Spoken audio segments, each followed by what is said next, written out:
refrigerated friends, welcome to my channel, and here we are. I made this yesterday, and I put all of these like freezer meal chicken. I think this is going to be so good. This is the sticky chicken, and I did not freeze this because I fully intended to cook it tonight. So I've got my oven preheated at 350, and all I'm going to do is put this in this pot, or this baking dish. And here's the deal. With this, if you freeze them, I want to mix in all this coating that's on there. If you freeze it, then what's going to happen is you're just going to take it out the day before and let it thaw in your fridge. But I'm going to mix all this. There's like some peanut butter in there. And it's going to be a sticky chicken. And I'm going to serve it with some of my rice from the chicken rice mix that I made. And so I'm just going to put this at 350 now, and there's going to be plenty of juice that comes out of that chicken, and it's just going to make it awesome. So I'm going to pop this in the oven at 350. It'll take 25 to 35 minutes, and I'll come back when it's ready to serve.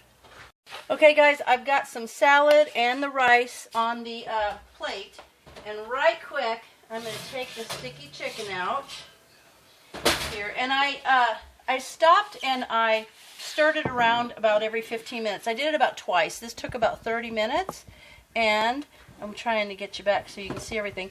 One of the reasons why I love doing these meals like this is because I can adjust them for two. So this smells so good. You can smell the peanutty. It's almost like a Thai thing.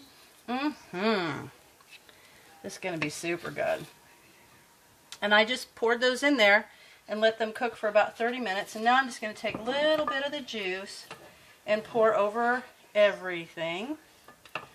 And it's going to be just perfect. Okay, so now I've got some chicken rice and sticky chicken, and there you have it. I hope you guys give this a try. I'm excited to try this one, and I have all of those other ones in the freezer so that I can just put them out the night before, and I know it's going to take about 30 minutes to get dinner on the table.